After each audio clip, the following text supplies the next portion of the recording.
नमस्कार साथियों, मैं सविता आर्य, अध्यक्ष नारी तुंदरानी उत्थान समिति पानीपत। आप सबसे एक बताना चाहती हूँ कि आज फिर से एक दुखद घटना सामने आई है कि आज फिर से एक नवजात बच्चे का जो शव है जो गंगाराम कॉलोनी में मिला है। और ये पानीपत की साथियों पहली घटना नहीं है, इससे पहले भी पानीपत में बहुत से नवजात मृत और जीवित पानीपत में मिले हैं पिछले 5 वर्षों में। और उसकी मैंने पहले भी एक सीएम विंडो में और आईजी करनाल और एसपी पानीपत को एक लिखित शिकायत दी थी, जिससे मुझे ज्ञात मालूम हुआ था कि एक भी दोषी को पुलिस प्रशासन पकड़ नहीं पाया था। और उसके बाद दोबारा अभी फिर मैंने 1 महीना पहले लिखित शिकायत एसपी पानीपत व गृह मंत्री अनिल विज जी व सीएम विंडो में एक एप्लीकेशन एक लिखित शिकायत दे रखी है कि जिसमें मैंने उनसे पूछा है कि भाई आज तक जितने भी नवजात मृत व जीवित मिले हैं पुलिस ने किस किस के दोषी को पकड़कर अभी तक कार्रवाई की है, लेकिन अभी तक उसका मुझे कोई जवाब नहीं मिला है। लेकिन शायद यही मिलेगा कि किसी भी बच्चे के मतलब माता पिता को पुलिस आज तक ट्रेस नहीं कर पाई। ये बड़े अफसोस की बात है क्योंकि दो तीन के माता पिता को, जो जीवित बच्चे थे उनके माता पिता को तो हमने अपनी तरफ से भी ढूंढने की कोशिश की थी और 1-2 को ढूंढा भी था। और अभी भी मैं कहना चाहती हूँ, आप सबसे सोशल मीडिया के माध्यम से निवेदन करना चाहती हूँ कि अगर किसी की भी सामने अगर मतलब ऐसी बात आए कि किसकी ये गलती हो सकती है, किसने ये अपराध किया है, अगर कोई भी ऐसा दोषी अगर हो तो आप उसकी गुप्त सूचना भी दे सकते हो। अगर आप पुलिस को नहीं देना चाहते तो आप मुझे भी दे सकते हो। साथियों, उसको गुप्त इनाम भी दिया जाएगा कि ऐसा घिनौना अपराध करने वाले को कड़ी से कड़ी सजा मिलनी चाहिए, क्योंकि हमारी इस संघर्ष की लड़ाई में आप सब साथियों का साथ होना बहुत ज़रूरी है।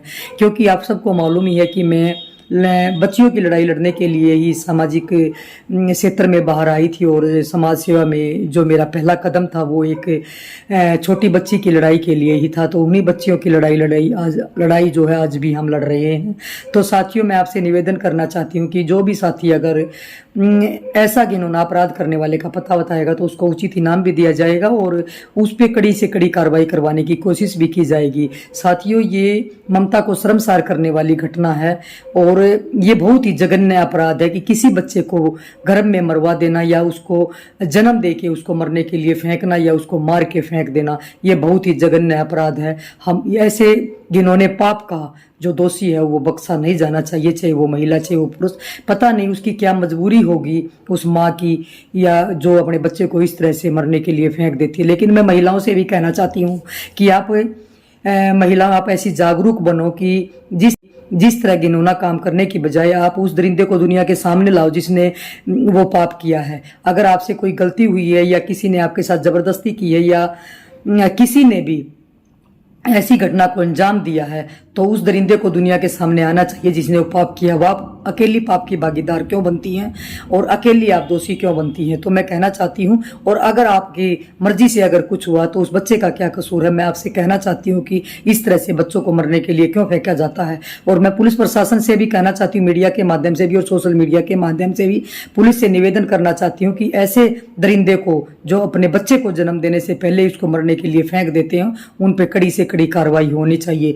बहुत दुख होता है जब ऐसी घटनाएं हमारे सामने आती हैं, हमें बहुत दुख होता है। उन माओं से पूछ के देखो, उस परिवारों से पूछ के देखो जिनके घर में बच्चा पैदा नहीं होता। उन माताओं को किस किस दुख का सामना करना पड़ता है, कैसी कैसी बातें उनको सुनने की पड़ती हैं। और एक तरफ जो है ये माताएं हैं जो अपने बच्चों को जन्म देके और मरने के लिए फेंक देती हैं। तो मैं आपके दोबारा ये सोशल मीडिया के माध्यम से भी और मीडिया के माध्यम से भी निवेदन करना चाहती हूँ कि ऐसे दरिंदों को कड़ी से कड़ी सजा मिलनी चाहिए, क्योंकि ये भी एक बहुत ही बड़ा अपराध और एक बहुत ही बड़ा पाप है। नमस्कार साथ